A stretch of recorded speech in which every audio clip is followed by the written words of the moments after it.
burgers, and they thought that burgers were the way to go and that people would eat burgers. And for a while, everybody was convinced that a big night out, a successful night out, was to take your family and get a bunch of burgers, up until about the 1970s, 1980s. And people said, well, maybe we don't want burgers, maybe our kids don't want burgers. And so McDonald's did what sports do and what clubs do and what people do. McDonald's went and said, you know what, we're right and they're wrong. There's nothing wrong with burgers.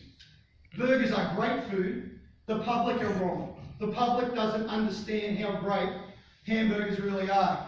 And in Australia and around the world, they did the same thing.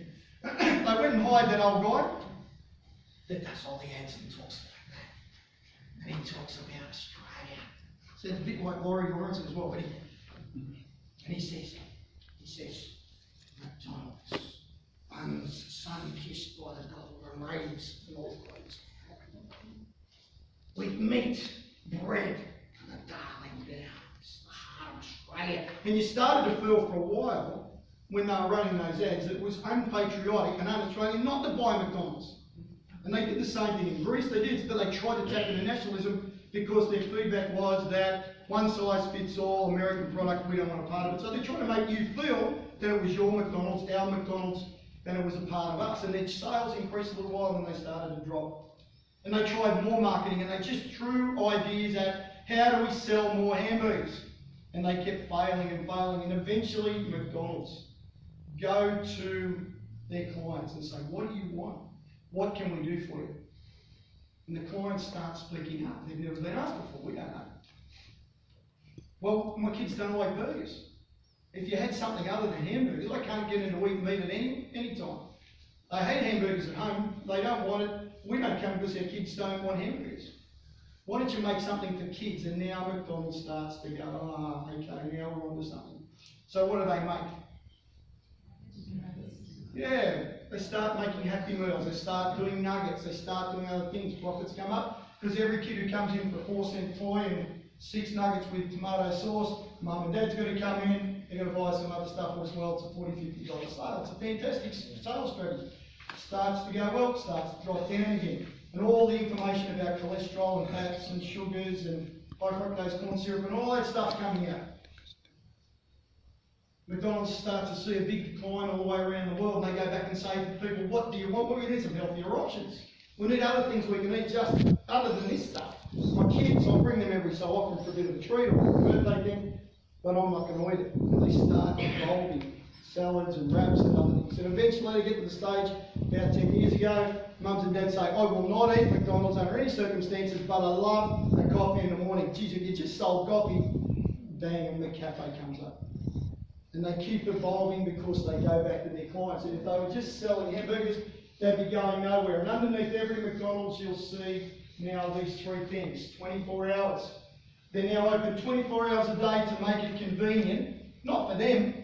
I'm sure they don't want to pay, excuse me, penalty rates for people to be there at 2 o'clock in the morning.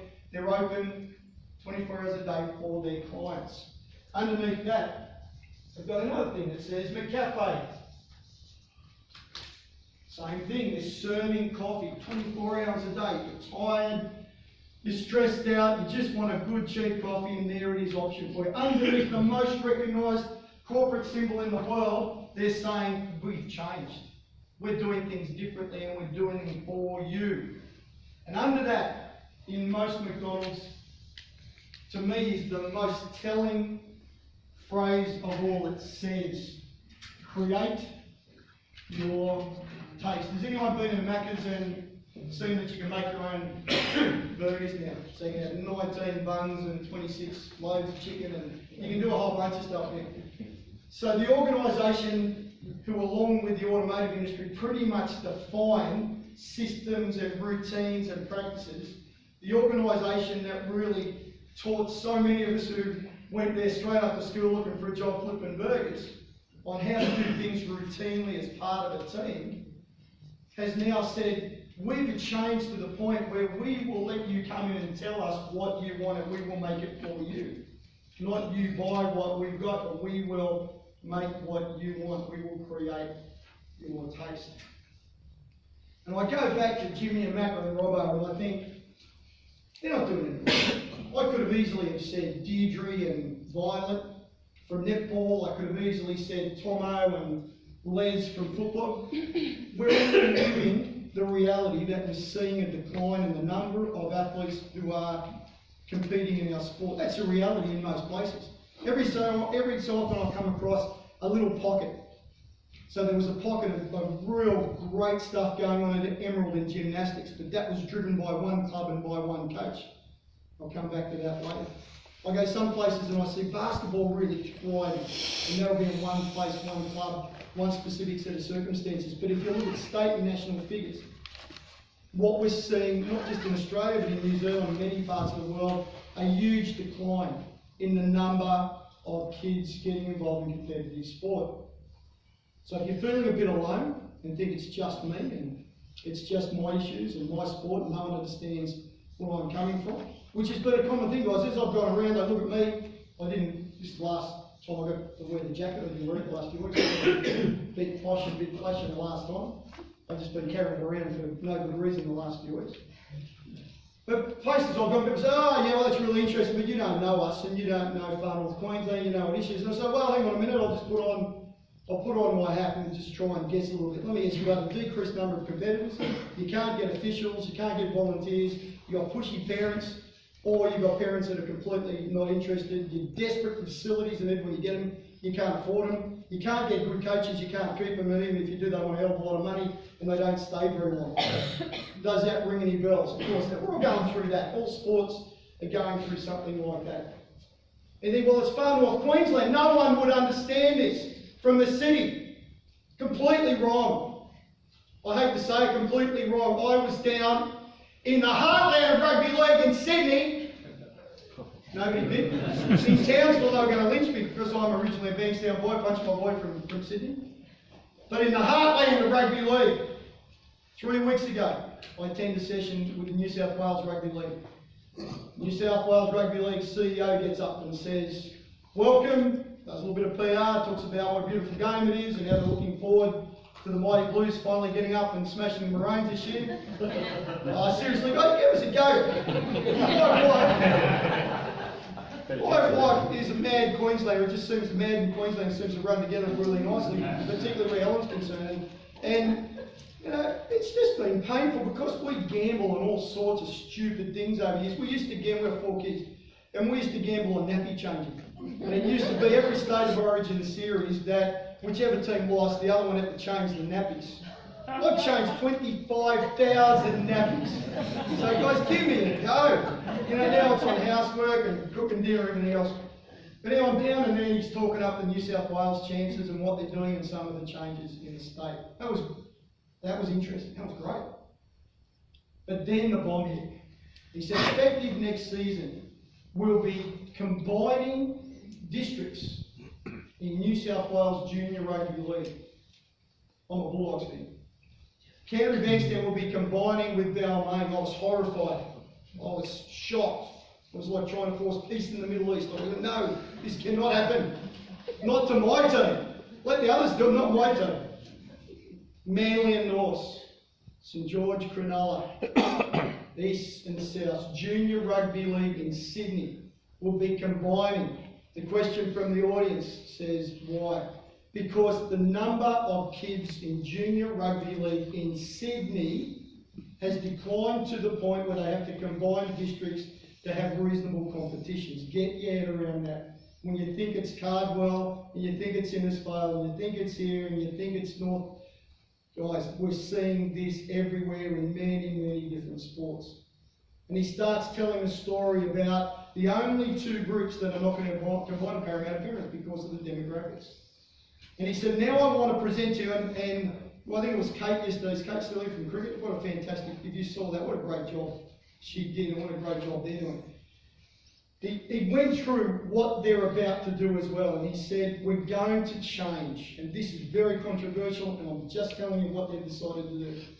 They're changing rugby league in Sydney to go back to weight divisions for junior rugby league, 6, 7, 8, 9, 10.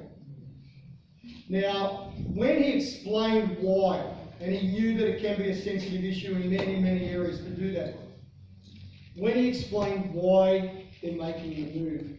He said that that's what the clients have asked us for. So think about it for a minute, right? You're a vegetarian.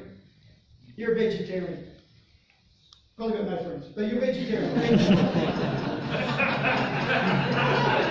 You go into a steak restaurant in town. You guys, we've got the biggest steaks, the best steaks, the thickest steaks, the juiciest steaks. You say, I'm after a salad. Yeah, but if you don't want a steak, we've got chicken. We've got juicy, thick, breasted chicken, crumb, rolled in cheese and deep fried. I just want a salad. Oh, if you don't want that, we've got pork. Oh, unbelievable pork. If you're trying to sell somebody something that they just don't want, they don't buy it. Or you're just the greatest salesperson the world's ever seen. And if you are, you're unlikely still to get a lot of repeat business. But that's what we've been trying to do. Sport that I'm most closely connected to is swimming. Love swimming. Breaking my heart to see what's happening in swimming all over Australia at the moment. I was out in Emerald. Lovely old bloke there who runs the Emerald Pool. Fantastic guy. And old friend of mine, Bill Sweetman, is also, he's the Mount Isa boy. He's my mentor and a bloke I've known for a long time. A pain in the backside to deal with, and still is. But Sweetman and I, he said, I should go and talk to him. And I said, how's swimming going? He said, mate, it's on its knees. He said, the Darling Downs Championships, for example, used to be run over 4 days. He said, now we have 44 competitors in the regional swimming championships on the Darling Downs. And that's just some old guy out at England. What would he know? Bloke called John Seaman probably knows a little bit more. Olympic gold medalist 1984, runs a pool north side of Townsville, known him for ages. Saw Jono last week in Townsville. I asked Jono the same question. I said, Jono, how's swimming going? Mate, it's almost over here.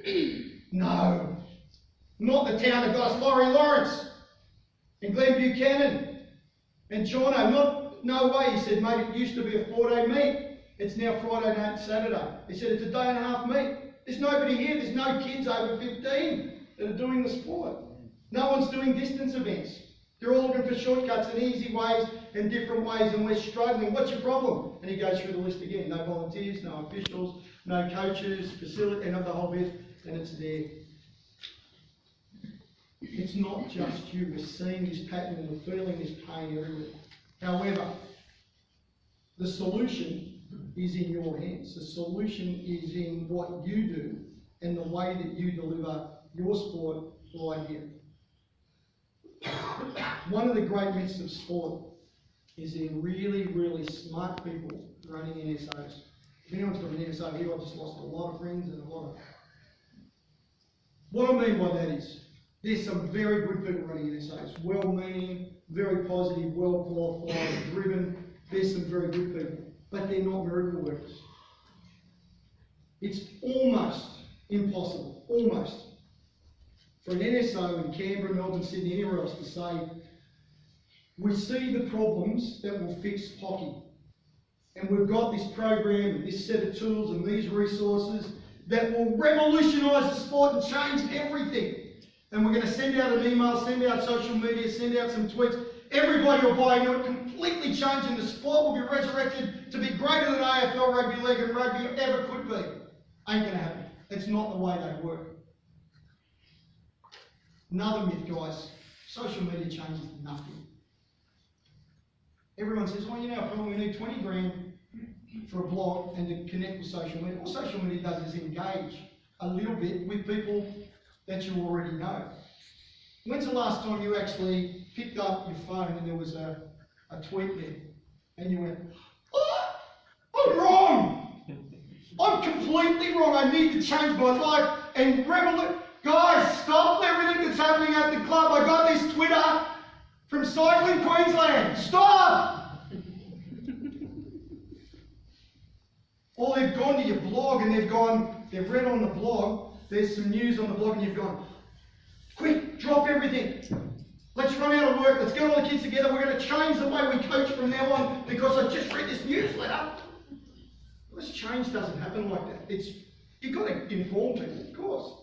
You'll let them know what's happening, but it's just information. People don't change like that. People don't change by what they read. They change by emotional connection. They change by people who understand them. We've got a session on about change in the morning. So that's a myth that you can change away, and it's a myth that the NSO theories will sprinkle dust and everything will be wonderful again in Sportland. There have got to be solutions that come locally. And I'll tell you why this is so important. Who makes the purchase decisions in every family for what sport they're going to buy? Mum and Dad? To the kids too. It depends on their ages, isn't it? And I like to think of it like this, is that if I've got a parent who knows nothing about your sport, and they don't know anything about sport, they've come in maybe from a different culture where sport isn't as valued and prized with young kids as it is here, or they're just not the sort of people engaged in sport. At some stage in their life, they have to be a sporting parent. They're going to buy a sporting product for the kids, because it's Australia. That's what we do. Very, very rare the kid does absolutely nothing. Had a huge argument with a high school principal on the Gold Coast recently who was getting lobbied by people in the arts area in the school to say that kids should be exempt from more physical activity and should be exempt from more sport because they're artists. What did the arts graduate say to the science graduate? Would you like fries with your math? No? Just a little joke as a scientist. So, every parent at some stage is going to have to be a sporting parent, and they're going to have to make a selection of something for their kids to do. And just imagine that all the sports that we know and love and play, we're on a supermarket shelf. And parents are going to come along and they've got AFL, and they've got My Old Friend, and they've got rowing, and they've got footy. So footy as in soccer. Soccer is made it hard for themselves, isn't it? And so here comes mum and dad, they're going, we're going to pick a sport, we need to do something. What's it going to be? And they know nothing about it. And you're looking at your sport cold, just as a consumer. Just as someone might walk into Harvey Norman on a Saturday morning looking for a new fridge. They don't know anything about fridge sizes or temperatures, or they're just looking for a fridge. And they're going to be swayed by a whole range of factors, and a lot of it will be the way that it's sold, and they're going to pick up the energy rating, they're going to talk to the salespeople, and they're going to try and make some sort of an informed decision. So they're walking along, and they go, you say, well, I've heard about this. They pull it out, and they go, look, darling, let's read about AFL. We've got this thing called Auskick. My kids, so I've got 16-year-old girl, 14-year-old boy, 10-year-old boy, 6-year-old boy. 6-year-old boy, 10-year-old boy play Auskick at school. This is me. Been in it for a long time. Very hard to impress. Very busy like everybody else. But this is what I read. It's on the school grounds straight after school. They don't have to pick them up. Straight away looks pretty good. When they get down to the ground, they give them an orange, an apple, a banana, a pear, and some more. They don't have to feed them. Looking good now. Still looking pretty good. It's going to cost me $90 for a term. $90, which includes everything. They come home with a football, pump up, sharing football, a backpack, a pair of socks, a shirt, a poster, and 2 tickets to the Suns, which we immediately threw away.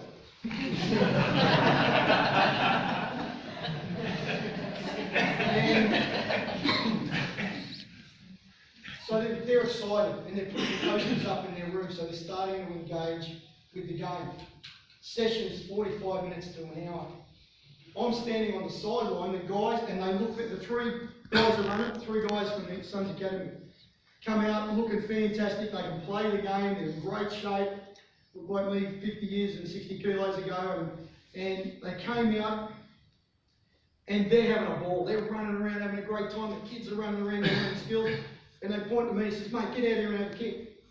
So I'm out there, and the mums and the dads are on the field having a bit of a kick around at the end of every training session. The last week of the Auskick, it's parents versus the kids. My 10-year-old is still boasting about it. We went for the same ball, he jumps, takes it in my hands, does a spin, and kicks behind the back and high fives his mates and says, what a fat old man he's got. About it. What a fantastic experience. And not only that, the AFL are smart. I know they've got a lot of money, but they are smart because by getting the mums on the field as well, what are they doing? What are some of the things they're doing? What's the benefit of that, guys? Yes. And it's a different relationship, isn't it? If you played a sport at any level, your relationship with that sport's a little bit different. So now the mums go from being maybe fans who went along with the boys. Now mums are going, I can kick, I can pass. I'm looking at the women's league. Wow, what a great bunch of athletes they are. And I've got 2 daughters. So the mum's relationship with the sport and the mum's relationship with the game through a high level of understanding, through being out there, it completely changes it. It's a very, very clever, apart from that, it's just a lot of fun. So me, with no time, no money, busy as all hell, goes in my box, I'll buy that one. And I go to swimming. My wife's a dual Commonwealth Games medalist for Queensland and for Australia. We've grown up in the sport, it's given us a lot of things. We're passionate about it. But this is what I see when I pick up the swimming box. 6 mornings a week, 4:30 out of bed.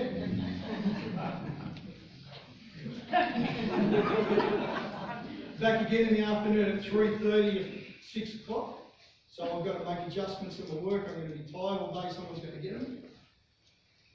Competitions, 7 a.m. to 7 p.m. all day Saturday and Sunday. They give them the same ribbons and medals at 15 as they go from at 5 and 6. They ask you to pay to get in to watch your kids. They ask you to pay fees. You've got to buy togs, you've got to buy gear. Sometimes you've got to buy special food depending on what the coach wants. They're going to make me officiate. I'm going to have to sit in the sun all day pressing buttons and officiate. I'm not going to do that for 5, 6, 7, 8, 9, 10 years to see them on the outside chance of making it. No. What else you got? And I go, you guys, even in a family with a former elite athlete with 2 swimming coaches, we've been to the United States, I've been 15, 20 times, all with swimming. I've been around the world with swimming. I'm the editor of Swimming Technique in the United States. Even people like us with this incredible close connection to this sport, I don't want my kids to play. I want them to go and learn to swim, and I want them to get fit, but I don't want to take them swimming. Because the way it is, and the way it's run, and the way we're delivering the product is terrible, and I don't want them involved.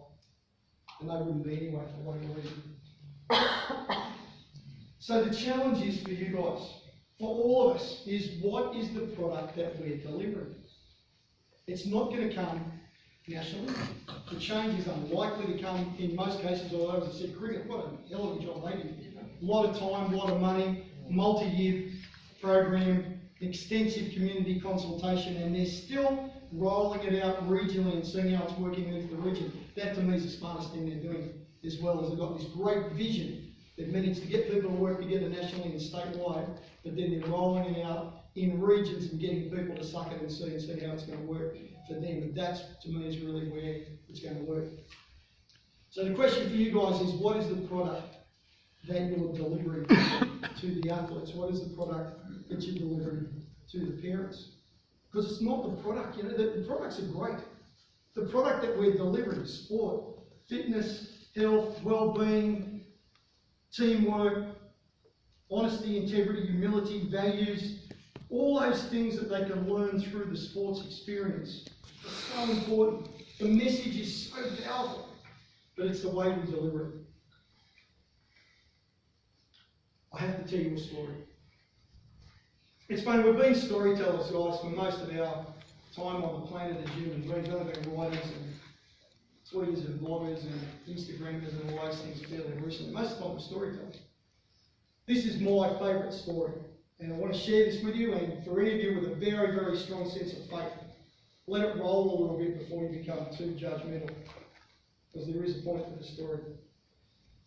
Good friend of mine, Ian Pope. Not the Pope, just a Pope. Popey is a very committed Christian, and a great swimming coach. Coaches at Melbourne Vic Centre in Melbourne, funny enough. You guys think you got problems? They pay $150 $150,000 a year for lane space. Anybody who's hiring lanes for whatever purpose, they pay $150,000 a year for lane space. Sydney Melbourne, that's pretty well what the going rate is in the middle. So imagine you're going to make 150 grand after tax before a kid gets in the pool. World-class swimming coach at the moment, $130,000, $150,000, Sydney Melbourne. 2 assistant coaches, 75, 80 grand each. Access to sports science, gymnasiums, recovery facilities, 50, 60 a year. $500,000 to deliver a serious high-performance swimming program in the capital cities. If you're thinking that's what you want to do, think very hard about finding a benefactor first. But Popey and I talking about his faith. And he said, Wayne, you need to get some peace in your life. You need to have some meaning. Why don't you go to church? And I said, mate, I did a long time ago. It's just not for me for a whole bunch of reasons. And he said, oh, look, I wish I could turn it around. So I live on the Gold Coast. Popey's in Melbourne. I go down to Melbourne to do a clinic for him. He said, Sunday morning, let's go to church. I said, Popey, I love you, mate. I'll go with you. No problems. So we go to church, right? So we come in at this church in Western Melbourne. We come in and we've got to park over here. He said, this is our spot that we have to park on that side. So we parked there and we come up. And there was a guy waiting to greet us into the church who I think knew at least one of the disciples personally. He was an old man. And he gives us a newsletter and he says, sit over there. Not, welcome, good morning. Okay, we'll sit over there. So we sit over there. Sitting there for about an hour, a couple hundred people walk in and a lady walks in, stands up there with a guitar and just does this.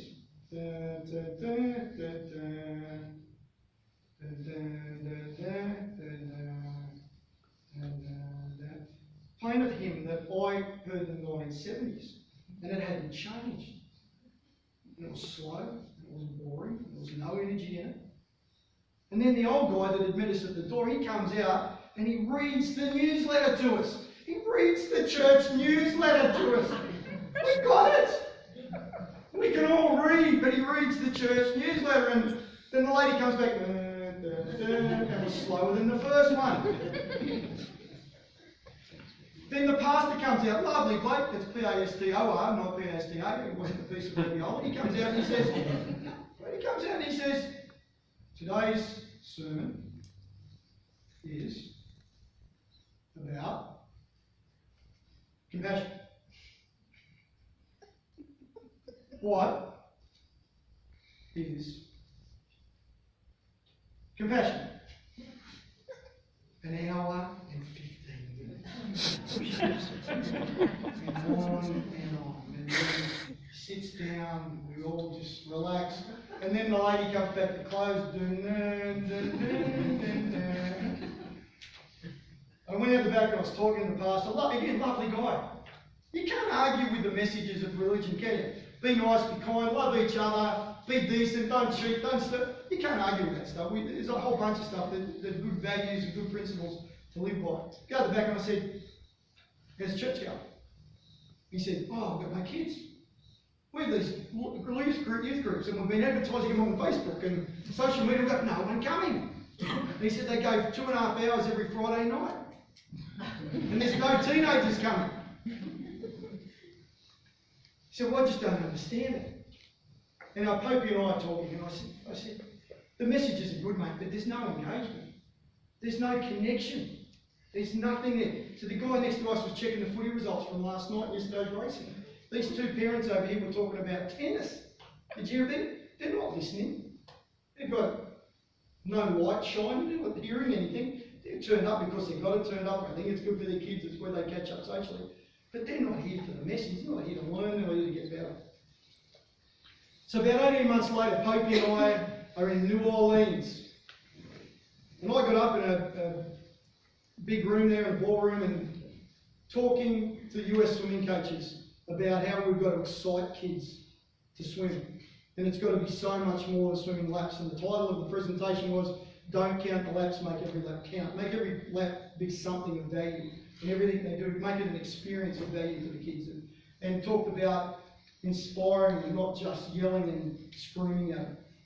I want you guys to do me a favour. You ever see a swimming coach with his foot or her foot on the blocks, yelling times and not moving, drinking coffee or on the phone, push them in the water, put them on bicycles. That is not coaching. That is not giving the kids.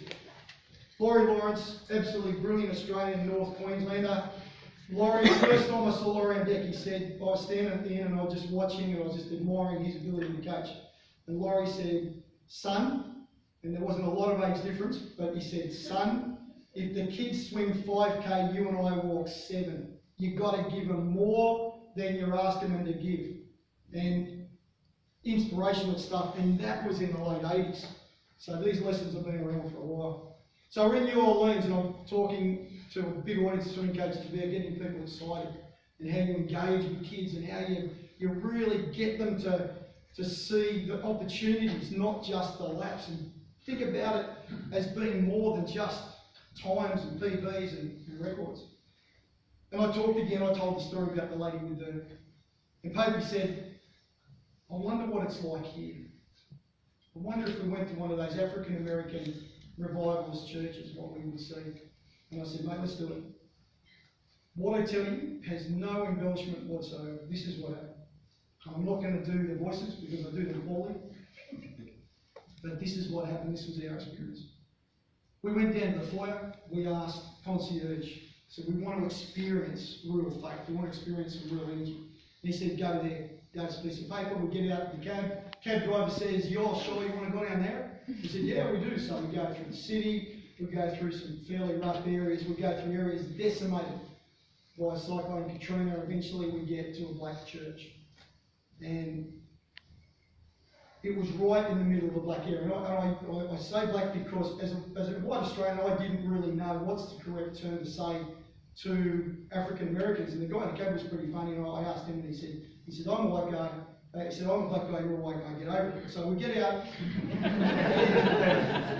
in a black area in New Orleans. Two guys come over to the car, two big guys come over to the car, and I was scared. I was really, We get out of the car and they hug us and they say, welcome brothers. Is this your first time in the church? And we said, yes. And they took us into the church, sat us down, said, do you want a cup of tea, some water? And we sat down. I said, well, this is pretty good. About 15 minutes later, church is full, 500-600 people in the church. And everything goes quiet. And these two beautiful little girls start walking down the middle of the church and they're singing really quietly. And the song is called God Knows My Name. And they started going quietly, God knows my name, He knows my name, God knows. And behind them, two girls a little bit older. Two girls a bit older. And they just kept going. And the last two were in their late 80s. And they just kept going. And as they came down the middle, they went either side of the church around. They started to fill up the lines in the pews behind the pulpit. And the music's getting louder and louder. And they start to move. And they start to shake. And the energy and the passion and the love is just dripping off the stage. And they're giving it everything. And we're all on our feet. And we're completely into the moment. And then it comes to this absolute crescendo, and they stop, and the Reverend comes out. His name is Reverend Luther. The Reverend comes out, and he says, welcome, brothers and sisters, to the house of the Lord. And he says, if you don't mind, we're going to get out here a bit early today and beat those dirty birdies. The dirty birdies are the Atlanta Falcons. This guy's a mad football fan. He's going to cut church short so they can go to the footy. How good's this bloke? I love this bloke. So he turns around and he says, ladies, praise God, I love you, you look beautiful. What a way to start. Soloist comes out. She was miraculous. She was beautiful, and the sound and the music and the band was something I'd never heard before. The Reverend comes back and he says, brothers and sisters, this is the time every week when anybody who's new to our church is welcome. This is the time we welcome anyone. If this is your first time to our church, please stand up and let us welcome you to the house of the Lord. And I go to stand, Paper grabs my leg, and I said, well, I think they know we're not from here.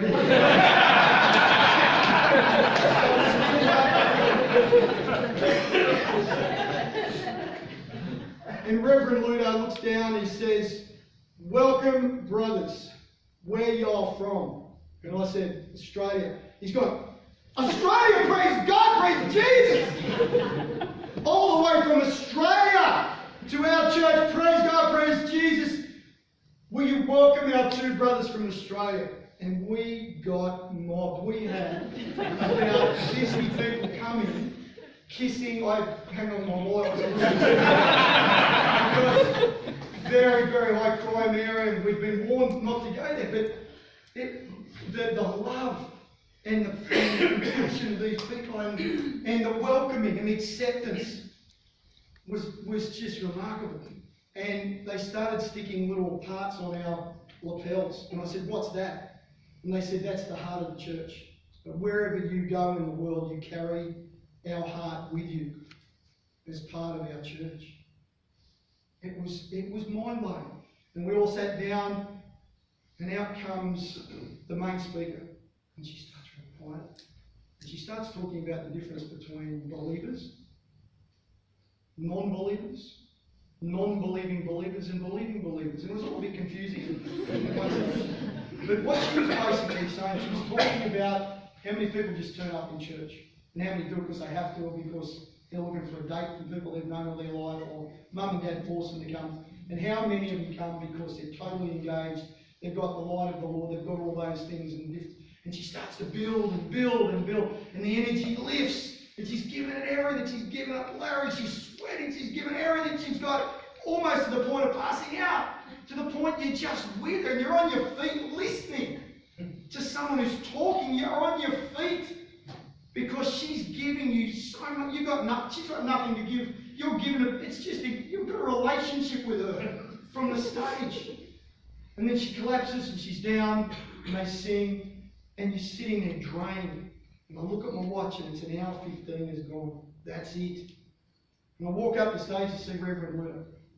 I said, "That was amazing. It was really wonderful. Thank you for accepting us into the church." And I put my hand out, shook his hand, and said, "We don't do that, brother." And he stepped down and he kissed me. And he looked me in the eyes and he said, "Brother, you listen here. You and your family are welcome in my home for the rest of your life. Do you hear me, brother?" And I said, "Yes, I do." He kissed me on the cheek. He said, "Let's go to football." And I walked out of there and I was stunned. And I still didn't convert. But I said to Popey, we sat down, we had a coffee, and I said, "Mate, do you understand what just happened?" That was exactly the same message that the people in your church delivered. The people in your church who love God and they love the Bible and they love all those values and they've given their life to the church. It's the same message. But instead of walking away disengaged and bored and promising never to go back, I've left there and I've told this story 20, 30 times, guys. I've told friends and family.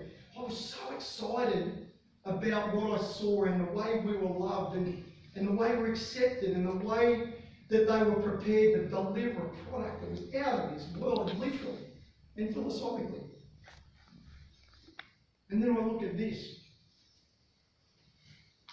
A friend of mine's just left one of the clubs that I used to coach, and she said, "We went to a new club, and her daughter's a pretty good swimmer." And she said, "We're a new club, and no one spoke to us for the first 4 weeks." And look at your club. When someone walks in for the first time, are they then going to work or going to school or going to their neighbours, talking to their friends, getting on the phone, social media and saying, "You've got to get down to Macca and Robbo's Surf Club, the greatest place on the face of the earth. They love you there. The stuff they're doing is, no one's doing it. They're leading the world. Nippers are over in 30 minutes and they all go bike riding." And somebody from another surf club will say, "Oh, you can't do it that way. It wouldn't work like that here. You don't understand, my club's different. It's different in Far North Queensland. It might work in other places. But that's not the way we do it here." And they push back. And why do they push back? Why do they push back on change? Is it because they don't want things to be better? Is it because they don't want kids to come and experience all the tremendous, wonderful things in your sport? Is it because they don't want the club to grow? No. It's not they want the same things that you want. Quite often when we touring around, when I'm talking to people from sport and rec, or people who are development officers, or people who are charged with a change agenda. And they walk into a club, or they walk into a district association. And it's just a passion. Who was here yesterday and saw Kate? I don't know Kate. Oh, I'm not doing a plug. Anyway, but you saw Kate, the energy that she's got. And you've got people like that, great skills, super energy, really positive, and they want nothing but the best for your sport, your club, your district. They want to see it grow. So she walks in, and she's got the data and the facts and the PowerPoints and the great clothes, and she's got the whole bit, and she's given it everything at a presentation, and someone says, "Thanks, Kate. Do I understand? Far Queensland cricket is different. It's different. Those things don't really apply. You don't really understand what we're going through here." And you push back. And so she walks away frustrated. People that are trying to do everything to help the sport grow. Because we all know, think about the rugby league story, so we know it's sport's under pressure. It is. There's no other way of saying sport is under pressure. Everywhere. So she's trying to do something about it. And she can't understand why you, as the president of North Cairns Netball, who's played netball since you were 16 and now I'm 70 and you've been president for 52 years, custodian of the sport, she can't understand why you don't want to change. Because she can see the possibilities that exist with adopting this new one. She wants to save your club, she wants it to grow, she wants it to flourish. She can't understand why you're not on board. Walks up, has 26 beers down the pub and cries herself to sleep. She can't figure it out. It's because she doesn't understand what that means to the person in the club. To the people, guys, and some of you in the room who know this. To high performance people, it's about change. Change faster, change quicker, change smarter, change more abruptly than your opposition and beat them. That's what we do with change. It's about driving fast change, accelerating change in high performance. The people that are the lifeblood of clubs, change is the last thing they want. Because for them, sport is this embracing blanket.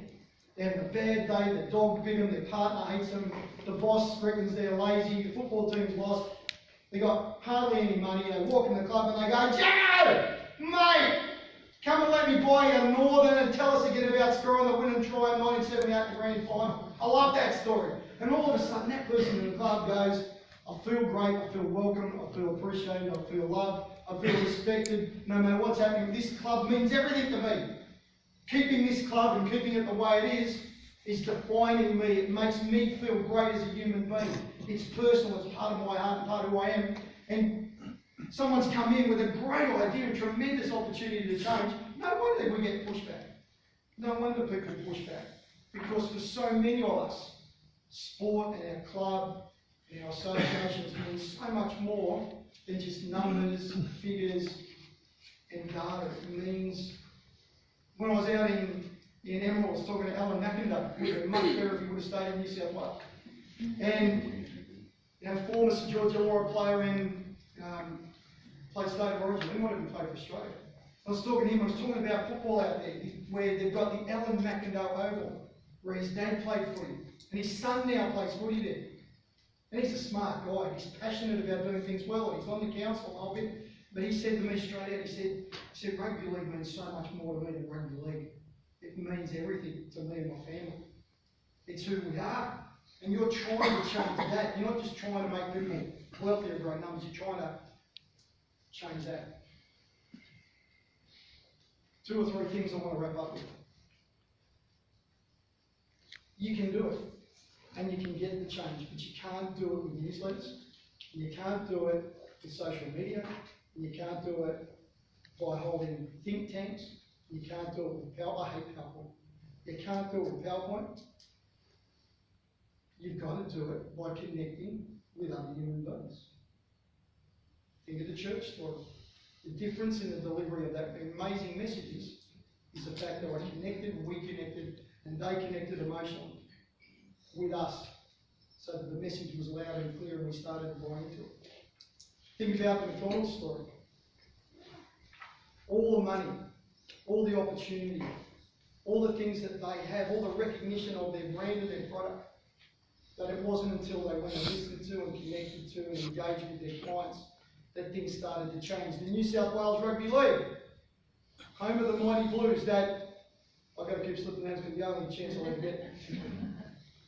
New South Wales Rugby League, all the money in the world, guys, in the traditional home of rugby league, with a huge population to draw on, until they listen to, engage with and connect with their clients, even they're not going forward in the direction or the speed that they want to go.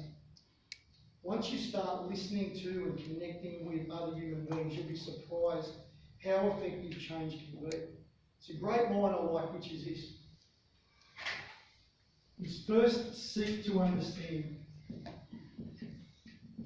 then to be understood. We all want to be understood. Most of us can't wait. I can't wait for you to stop talking so I can tell you what I think. Most people don't listen. All they want you to do is shut up. Here's what you've got to say. So everyone wants to be understood. But that's the more important process, is understanding what it is the people we're trying to change and make an impact on. Actually understand what it is that they need. I want to finish on a personal story. It's happened in the last few weeks. I have 4 kids. And the great things about being on the road is I don't have to see them in the morning. 5:30.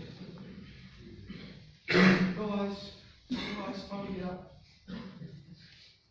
Nothing. 6:15. Guys, time to get up. Get them all. Let's go on. Come on, let's go. Yep. A little bit of noise, you know, they're fighting over the shower, they're fighting over this. And they're in the kitchen, some are making breakfast, watching a bit of TV, they're not supposed to do that, sneak at the time on social media. Saying they're in the toilet, they're actually in there playing social media or reading or something. All that stuff. So it starts to roll, we go up 6:30, 6:45, so guys, come on, have you done your lunch? The volume's gone up a little bit. Done your lunch? Fed the dog, fed the cat, turtles, anyone done pool? Great. At 7:15, the list comes out. Guys! Hat, sunscreen, bag, lunch, sports gear, homework. 7:30.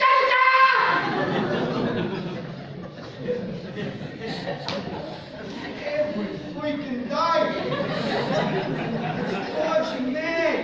But it's not just I've said, put the Vegemite away once, it's thousands and thousands of times. They're either really dumb, they're either hearing impaired, or they just don't listen. Probably a little bit of column A, B, and C all mixed up, I don't know. And I was, at the beginning of this conference series, I was telling this story, and I went home and thought, you've got to do something about this. It's not just a story to tell, a real story. You've got to do something about this. So a few weeks ago I was home and the morning routine was starting, and my young boy Alex was about to get up. I was supposed to get up and go running, and I was about to start the escalation of volume and intensity. And I went and sat on his bed and said, hey, actually, I've made you a cup of tea, mate. You've got to get up in about 15 minutes. And then get yourself going, get your legs moving. You got running on this morning, wanted me to get you up. Rubbed him on the head and said, mate, should be a great session today. I'm really proud of you, buddy. Have a great day. Thanks, Dad. Got up, no problems at all. Same message. I wanted him out of bed, I wanted him to get ready. But it wasn't until I changed my delivery and connected with him, put away the boxing gloves and the cricket bats and the things that I had, here just in case. But you never know. But guys, it wasn't until I've been a 14-year-old boy who used to get up and like to do running. I've been in that position, but I didn't even think of that. I just thought, as Dad, I want to be understood, that you get out of bed, you get yourself going, because I'm busy, I'm in a hurry, and that's what I want. And it wasn't until I said, no, I'm going to do this another way. I'm still tough on him, and he still had to be ready to go, but it was a different approach, and it was an approach done by understanding him, and then staying, we both got what we wanted out of the experience, and it did work. Guys, in conclusion, you hear a lot of people say sport's in trouble, and it is. I have an equal amount of friends and enemies because I think I speak the truth or what I believe to be the truth. Sport's in a bad way in a lot of places. To me, that means we go either way. Staying the same is not going to cut it. The way we're going, just hoping, wishing, they're not strategies. Hoping, wishing, praying, they're not strategies. If you stay the same, the reality is some districts and some clubs will just die. Associations will not infinitely prop up bad businesses. Sad fact. Some will just die. And I'm seeing that. The upside of that is this, is that if you get it, and you understand what's at stake, and you understand also the opportunity. And if you're prepared to connect with and engage with and drive a serious, logical, strategic and effective change agenda right now is the greatest opportunity you've had to grow your sport. In this room we all love each other. We're all like that church in New Orleans. We're all brothers and sisters. But we're also in competition. The same kids that you want in AFL and rugby league, rugby union, rowing, basketball, I want swimming backstroke. We're in competition against each other. And they walk into my place, and I welcome them, I care for them, I listen to them, I understand them, I provide them an environment that gives them what they want and what they need, and you don't, they're going to commit to my relationship and my program and my sport and my club. It's going to come down to that. Which of you in the room, as a sport, as an association, as a coach, as an official, as a leader, as a change driver, which of you is going to be this one and just hope things turn around, complain when it doesn't work, blame the government, blame the association, blame the NSA, and say it's their fault, it's society, it's the internet, it's Trump? Which of you are going to say, you know what, I'm going to grab this by the scruff of the neck. I've got some great ideas. I'm going to talk to the people in the club. We're going to have a real red hot go at making this the greatest, most exceptional, most enjoyable, most engaging, most brilliant sporting club Far North Queensland has ever said. So it comes down to that choice. Thank you.